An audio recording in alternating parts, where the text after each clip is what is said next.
We are coming to our last session right now, and we want to give an opportunity to a very well-known author, a researcher that we have here today. We will have Shradha join him after his presentation, and I'm talking about Parag Khanna. Parag is not here physically, but he will join us online. And the topic we chose, and especially because it's an area where Parag is an expert, the headline we chose is "Why Asia Will Win," which is pretty provocative from a European perspective, because I think, especially here in Europe, there's a mindset that this is not a clear statement. So let's listen in to what Parag has to present on why Asia will win, and we'll have Shradha then have a conversation. And also, I would like the audience to come up with questions, because I think it's one of the few moments where we can have really an interesting dialogue, and we would like to listen into your opinion on that topic. So Parag, can you hear me? Yes, I can. Fantastic. So welcome. Where are you now? Where are you sitting? Hello, everyone. I'm in Asia, since You are? it's the winning place to be. So you're in Singapore right now? I am. Okay, it looks great. Your background looks like a war room. Fantastic. Yes. Okay, so I hand over to you, Parag, for your presentation. Thank you so much for joining, and we take it from there. The floor is yours. Wonderful. Thank you so much. I, of course, wish I was there in person. You know, the city closest to my heart is, of course, Berlin, even though I'm here on the other side of Eurasia. It is a provocative thesis, why Asia will win. I tend to think that the winning regions are the ones that learn the most and absorb the most. So in that spirit, let's think about what Asia has learned from Europe, since, of course, much of Asia is former European colonies.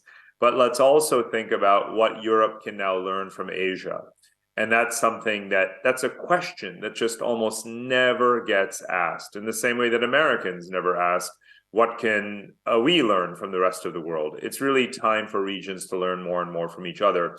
So in that spirit, let me update you, perhaps, on what's happening here in Asia. I'm speaking to you from Singapore, which is right on the bottom right part of the map at the tip of the Malay Peninsula. I actually refer to Singapore as the capital of Asia. Now, Asia is not a country, it's a region. It doesn't have a capital, but really the closest city to, say, to the role that Switzerland famously plays in Europe is Singapore here in Asia. So that's the vantage point that I have. Let me jump right in. What is the Asian story? So let's go back the last 30 years since the fall of the Berlin Wall, the collapse of the Soviet Union. In my view, the biggest story in the world is actually the Asianization of Asia. Now, a lot of people would say, no, the biggest story is the rise of China. But China is part of the Asianization of Asia. It's not separate from it. And we make the mistake of thinking only in terms of countries when we should think about regions and these regional dynamics. Now, in the last 30 years, what we've seen is that the relationships between China and the Gulf countries, China and Southeast Asia, Japan and Southeast Asia, Japan and India, every pair of crisscrossing lines on this map, if you go back 20 years ago, 15 years ago, 10 years ago, 5 years ago, every one of these lines has gotten thicker. The volumes of trade across this Asian region have gotten larger and larger. Now, notice, of course, I'm including parts of Asia that you might not. When most people think of Asia in the West, they think of China and Japan. They think of Greater China. But in fact, for geographers, this is Asia. And in economics, this is Asia. And I'll show you more evidence of how the intensity of relations is how you measure, in a way, how you define a region beyond geography. So in Europe, of course, you take this for granted, right?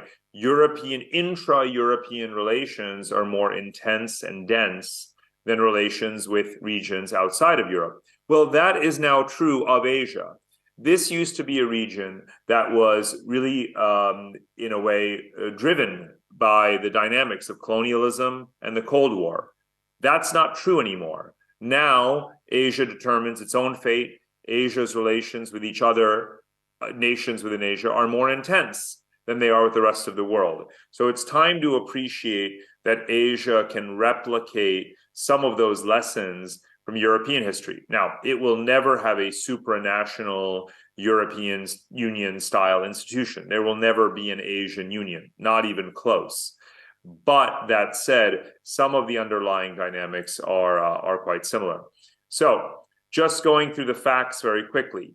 Intra-regional trade, very significant, more than 50%. Investment, again, Asians used to save up lots of capital and then reinvest it in America and Europe. Now they invest more in themselves, right? You can see this in equity markets, you can see it in debt markets, you can see it in the mobility of people in the region. Asians spend more time traveling in Asia. In Europe, you may be saying, wow, we're overrun by Asians, right? That's not very, culturally sensitive, but it's true. Whether it is, summer, winter, all year round. The truth is that, well, Asians overrun Asia way more than they overrun any other part of the world. And so you're seeing that in the numbers. Asians are staying in Asia, they're traveling more cross-border, and that's students and business travelers and so on. And of course, flows of capital among families, people, migrants, and so forth. Now, Asia has already won, if there's going to be a regional winner, in a very particular measurement, which is, of course, the GDP size. If you measure economies in purchasing power parity terms, as you should, Asia is way bigger than any other region of the world. You can see that North America is very large, Europe is very large, but Asia is more than half the world's population. It's already more than half the world's economy. And again, you can see I'm putting Turkey as Asia. Now, if you're my age or older, you remember a time when Turkey was always aspiring to march westward and join the West. That's obviously not what you're hearing from Turkey today, and you may never hear that from Turkey again. Instead, you see more and more dialogue, trade, investment, strategic alignment with Asian countries. You, of course, see that with Russia, and I'll come back to that in just a moment. But suffice it to say, these orange bubbles represent more than half the world's economy, and I probably don't need to tell you which region of the world is also growing the fastest as well. So Asia's edge and size on the rest of the world is only going to continue to expand.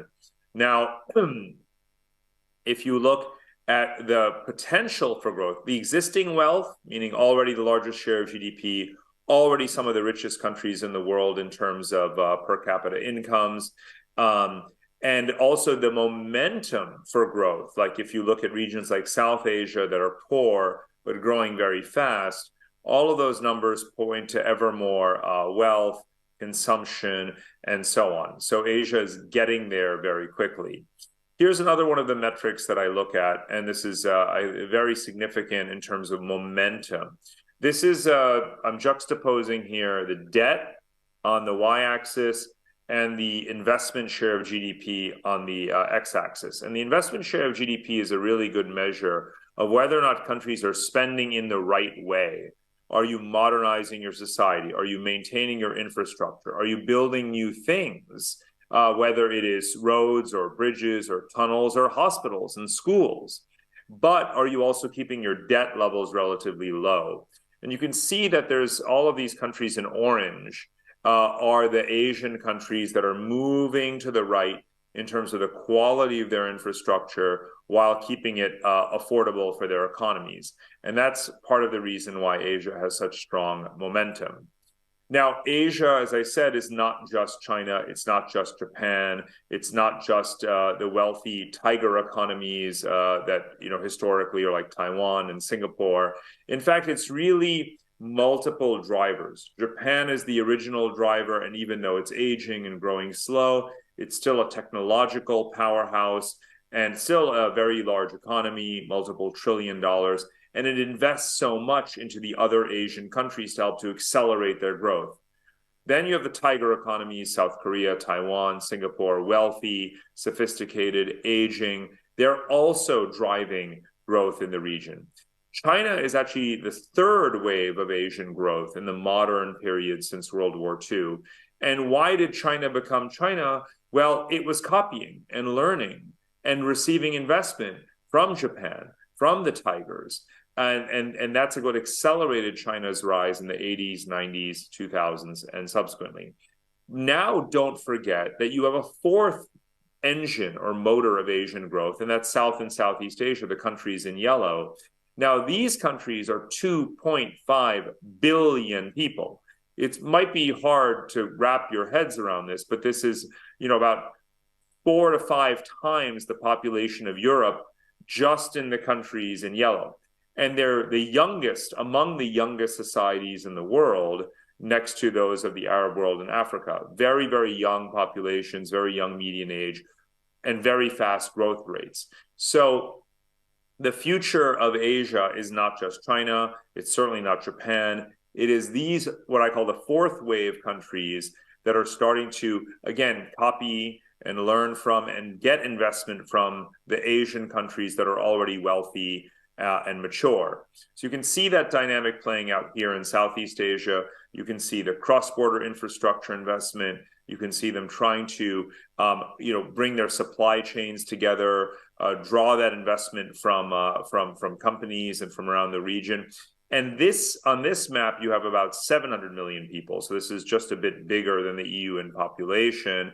Again, it's not going to be an Asian Union, but what they're learning to do is to integrate, to share resources, to create greater fluidity for capital, for goods, for people to move around. They're also capitalizing on the fact that there's a lot of suspicion of China geopolitically, and that Chinese wages have become very high. So as a result, if you look at some of the key technological sectors or hardware, electronics, clothing, car parts, industry, a lot of companies that are moving out of China are going to India, to Vietnam, to Thailand, Indonesia, because again, like I said, notice where almost all the arrows are going is to the fourth wave countries. So Japan is doing it, Korea is doing it, and China itself is driving these countries' growth. So not only you can't look at these fourth wave economies as just big and poor, right? They're rapidly modernizing, and they're using the rest of the world's support and investment, trade agreements, investment agreements, building factories of the future. Every other month, there's a big German or French or Italian delegation of companies coming over to Southeast Asia and certainly to Singapore. Another aspect of the momentum driving Asia's future is, of course, demographics. I mentioned already Asia is most of the world's population, literally. It's also most of the world's future population because most of the world's young people are here. So if you asked me to sum up the future of the human species in a very literal way, in 2 words, I would actually choose the words Asian youth. Literally, the future of the human species evermore is Asian youth. Why? Well, because fertility rates are very low in Western societies. They're still higher in Asia. Asia already has 10 times more people than Europe and a lot more young people. If you look at just the working age population of millennials in Asia, you already have close to 1 billion, right? So it's almost hard for people in the West to grasp how many people are in this region. In this map behind me as well, there's 5 billion people who live on this map. My last book on Asia, I dedicated it to my 5 billion neighbors because I feel, and you literally feel it viscerally when you live here, given the population density, that you have billions of neighbors. I think it's very hard for someone living in Europe or America to understand what it's like to feel 5 billion people around you. And it's, I'm, kind of using a metaphor in a way, but it is something that's very, very real. So the youth edge is very, very significant in this region. And there's that hunger, of course, to urbanize, to move into cities, to modernize, and of course, to digitize. What I'm showing you here is the incredibly rapid pace of digital acceleration, of digital uptake, mobile phones, mobile apps, giving you some examples around e-commerce growth in the region. And again, this has so much to do with the fact that even though the per capita income is less than Western countries, when you digitize and financialize and urbanize all at the same time, you also lower the cost of accessing some of those services that we've tended to think of as, you know, things that only middle income countries or wealthy populations can afford. Everything is being done at that local currency, local price point. And so you have this incredible mass consumption binge. There's also a real leapfrogging here. And I think you may know this, and you may have seen that Citigroup just did a report called it was called Time Travel. And the argument was very clear, which is that Asians are 10 years ahead of the West in the adoption of the latest digital technologies. So to be clear, one of the world's largest research-oriented investment banks is saying, you in Europe, in the West, you are way behind. You are factually, materially, empirically behind Asia. That's not me saying this. That's the research. And what are they looking at? They're looking at the penetration of super apps, the ability of people to seamlessly do anything from booking a taxi to getting food delivery, to buying a car insurance policy, to transferring money around. All of this is so incredibly seamless and free all across Asia. And we have this super app ecosystem. China's way ahead, Korea's way ahead, Japan's way ahead, and now Southeast Asian countries also, and India too, all have their own super apps. And they didn't do it alone. Western investment, Western technology, Western entrepreneurs were all critical. But the key is that they built the national champions here in this region, and they spread regionally. And now they not only have great domestic, but also regional products. And these companies have become unicorns, decacorns, listed on global stock exchanges and so forth. And I think this is a very positive aspect of the story. So let me just wrap up by saying that, to me, it's not necessarily a zero-sum competition.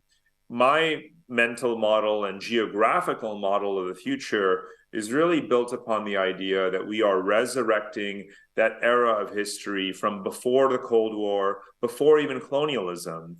And scholars of that era, sociologists of that era, refer to this time as Afro-Eurasia, Africa, Europe, Asia, in which you had thriving connectivity of Silk Roads, of trade networks, overland and across the Indian Ocean. And that's what's happening today. Some of it is driven by Japanese investment, by Chinese investment, like the Belt and Road, by European investment eastward as well. Even the European Union's global gateway strategy and Indo-Pacific strategy are all contributing to this. And I believe that the resurrection of this Afro-Eurasian, again, terrestrial and maritime set of Silk Road networks is a wonderful potential future that is unfolding through complementarity, mutual discovery, and commerce and exchange of all kinds. And that's what's actually going on. And that's going to foster and facilitate this learning that I'm talking about, in which Europe and Asia get to know each other better on equal footing, not in a colonial way, not in a hierarchical way, but in a much more mutually beneficial way. So let me stop right there, and I look forward to our conversation. Thank you.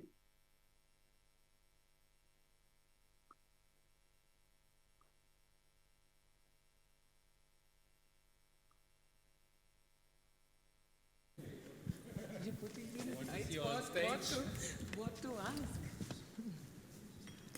Parag, first and foremost, on behalf of all of us here, it's evening, and I'm assuming yours is one of the closing keynotes. I have to say thank you, because somewhere we are ending on a very hopeful, very positive, and a very new paradigm, understanding of a very new paradigm that is shaping up, and we just can't afford to ignore. My question to you would be, and again, I'm putting all of us in a tight spot, is, when I am in Germany and when I am in Europe, and in US, somewhere the realization that the world is changing, and I'm telling you in this context that just 2-3 days back, I was in Reliance Jio office, which is India's largest telecom carrier, and they were saying that one of the streaming matches, which is cricket match that they did online, there were 32 million concurrent users.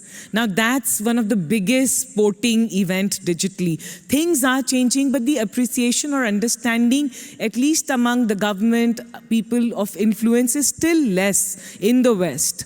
What do you think can be done to bring what you said, collaboration, closer, possible, real, and not from a place where the West looks down on this mysterious, because I still hear, oh, India is too far away, India is too complicated, India is too political, India is too corrupt. So how do we make that change happen?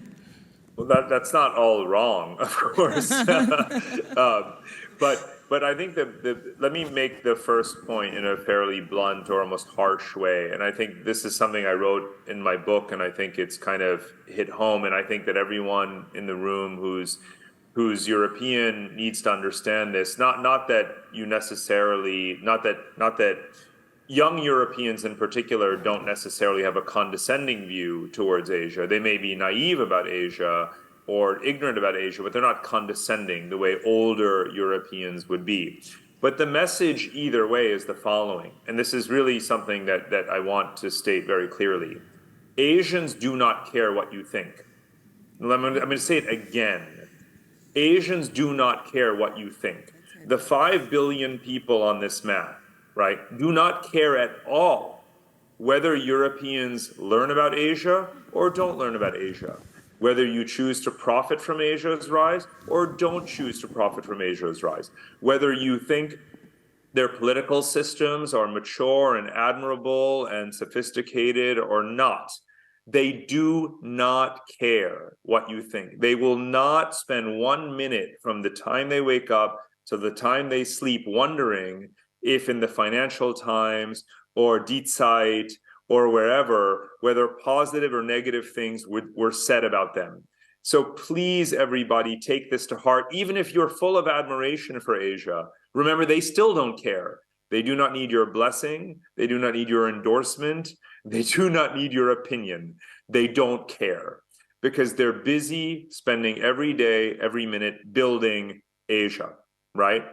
And so you need to decide if you want to be part of that story or not. If not, you'll go on your way and you will enter history. But you absolutely must understand this. And remember, I was born incidentally in Asia, right? I'm obviously Indian, but I grew up in America and I grew up in Germany as well. And it took me a long time to realize this when I came back to Asia, and I happen to live here, but I don't act like an indigenous Asian. I'm not a nationalist and, representing some Asian cause. I'm not taking revenge against former colonial masters, right? I sound like a guy from New York, and I am a guy from New York. So I'm saying this as someone who's just spent 10 years here in this region, and this is my honest observation. So, it's really up to you. The ball is in your court, right? Asians will not waste their time getting you up to speed. Get on a plane and come here and see what's happening and invest in the story, or otherwise you'll just miss out. That's it. Wow.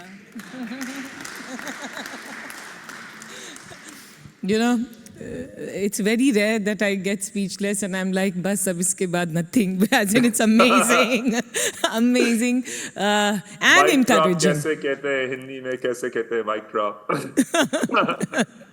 Is again a question. You said, of course we are all here today because we are looking forward to the future, and in some way, in our own little ways, if we can contribute to building a good, positive, especially the geopolitical tensions, what is happening in the world, AI, there are so many concerns, so many challenges, and so many things to worry about. Now, Parag, from your study, and you talked about history and how, and looks like, you've followed the way trade economies have shaped up.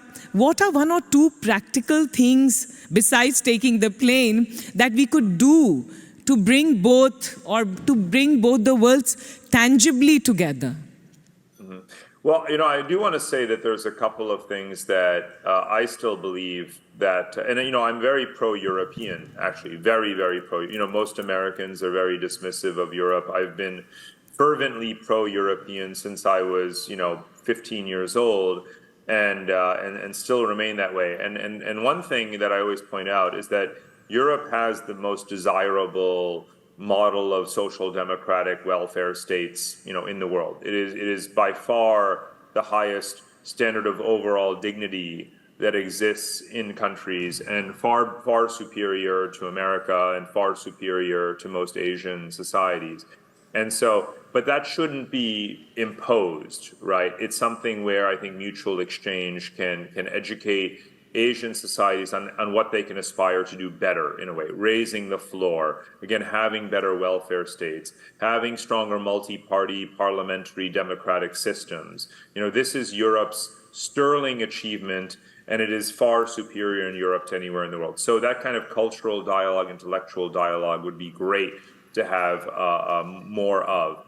Inclusiveness, so inclusive capitalism. Whenever we talk intellectually about inclusive capitalism and universal basic income and these kinds of things, it's almost talked about like it's an aspirational dream that doesn't exist anywhere. I say it does exist, right? Europe does this, right?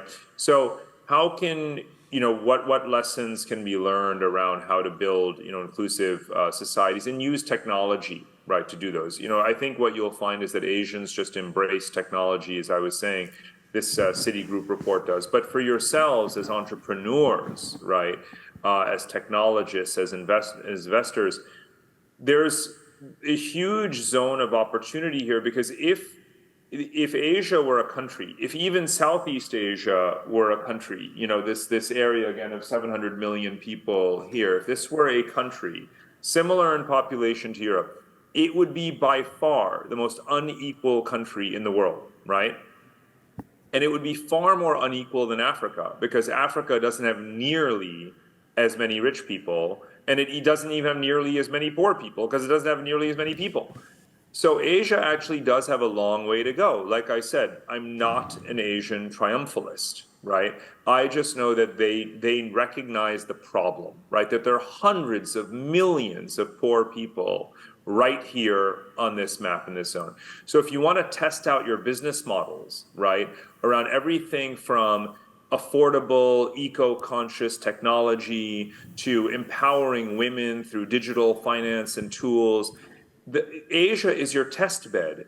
Asia is where the regulations are not onerous, where the demand is very high, the need is there. And what you'll find is that people are so pragmatic. They don't want to be last. They don't want to be poor. They don't want to be backwards, right? If you have good ideas, bring them here, and you'll find a very, very warm embrace. Yeah. That was a practical suggestion, so we can just clap to that also. You don't have to. 3 minutes to go, so if there is any question and you'd like to ask, then yes, please. Yeah, quickly, maybe both of you.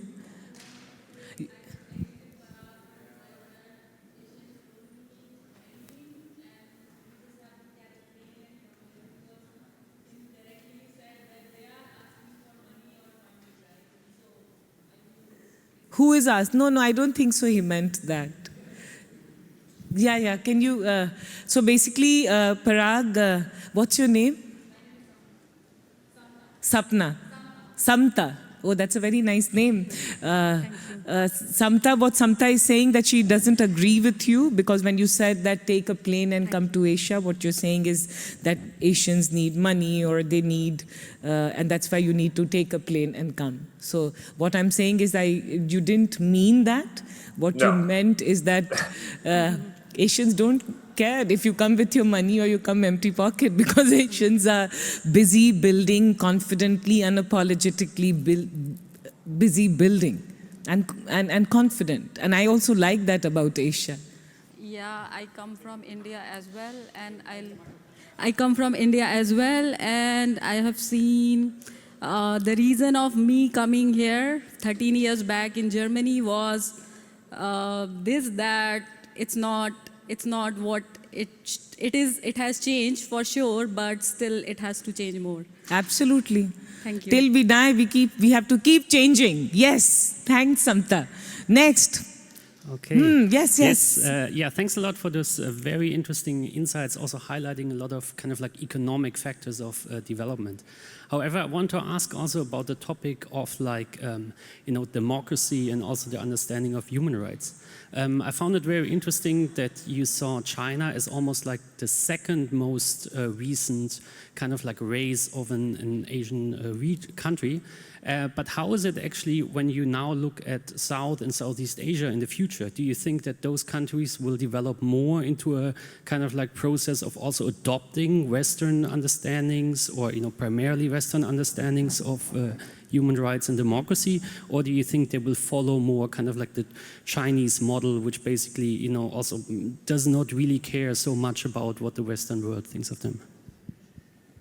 I think there's a sort of in-between. I call it the new Asian values. In the 1990s, people used to talk about Asian values as something that was really Chinese, Confucian, hierarchical, paternalistic, deference to authority, and so forth. All of those things that we associate with corruption, with lack of respect for human rights, and so forth. So let me say a couple of things. First of all, more people live in democracies in Asia than anywhere else in the world, right? Just to be clear, this is not a region of the world where democracy is alien. China is not a democratic state, but China is only 1/3 of the population of Asia, right? India, Indonesia, the Philippines, these countries, that's a couple of billion people right there living in democracies. Are they troubled democracies? Yes. Are they democracies on par with European democracies? No. That's exactly what I said before. But do they strive to be like Europeans? Not really. They just want to be better versions of themselves. Their people, and even Chinese people, right, would like to have dignity. They would like to have more voice. They would like to have more accountable government. Those are universal principles, and I certainly endorse them and subscribe to them, and I think that Asians should implement those principles. Will they do it in a European way? Not likely. So what are the new Asian values? To me, what you will find in Asia is that there is a greater respect for what is called a technocracy, right? A strong executive ruler, a strong civil service, a national mission, right? So, you would call it a strong man. In India, it's Modi, right? In China, it's Xi Jinping.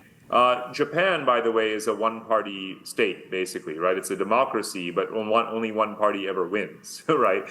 To be clear, in terms of all of their national elections and the dominant force in their parliament. So they want to see kind of, one vision, one team. They'll allow that team or leader to be in power for a long time, and so long as he or she or they get things done. The second pillar of it is the fact that they practice state capitalism, right? The role of the government in the economy is allowed. It's not considered taboo. That's also true in Europe, so that's something you can sympathize with. The third is the area you're asking about, which is, part of, in terms of the new Asian values. Now, it's very hard to summarize. You have very modern, liberal societies in Asia, but you also have hyper-conservative ones that where human rights and press freedom and so forth are heavily, heavily suppressed. What I would say they have in common is that they're very incremental about this area. They're very cautious about this area because they don't want society to get destabilized through rapid, liberalism. They don't want to allow uncensored speech on the internet and so forth because it could mean that someone will say something offensive to a minority and then you could have civil war. So part of the reason that they're not like us is simply that they're very cautious about maintaining political and social stability. Sometimes that's a very terrible excuse for censorship and suppression, and I don't support that. But I'm simply explaining why sometimes you have a very, very slow approach towards human rights. So again, technocracy, state capitalism, and a conservative approach to societal, cultural liberalism. That's generally some of the pillars that you'll see in Asian societies. And whatever form the governments take in the future, they'll probably be more, attuned to those values than to European values. Thank you. One last question, and Parag, your answer also keep it short only, because here it's showing 3.47. We are minus 3.47, and I'm told by the organizers that we have to keep it fast. No, my question is along the conflict lines of Asian nations, right? I mean, coming from a point of European German and having a historical perspective. So what is there a scenario in Asia in that direction? What are the conflict lines, and how would that maybe counter direct what the growth and the dynamic that you mentioned? Absolutely. So, I did emphasize that Asia is never going to come together into one supranational Asian union like Europe. That's never going to happen.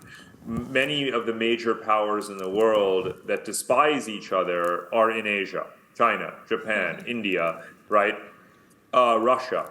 So most of the scenarios around World War III, notwithstanding what's happening in Ukraine, are in Asia, right? China versus India, China versus Japan, the South China Sea, and so on and so forth. So there's a huge potential for conflict, but over the last 30 years, Asians have done a good job of managing those tensions while still finding ways to converge, to integrate, to share resources, and so forth. I don't think that they will be lucky forever. I think you will have war, you will have conflict here. There's no question about it. There will be war, major war. But I think that just like war in Europe or in other parts of the world, as regrettable as it is, you move on and you continue to evolve. And even if there's a war in Taiwan, even if there's a war in the South China Sea, does that mean that everything on this map falls apart? No. It means that you have destruction. You may have devastation. You may have some economies fail and collapse.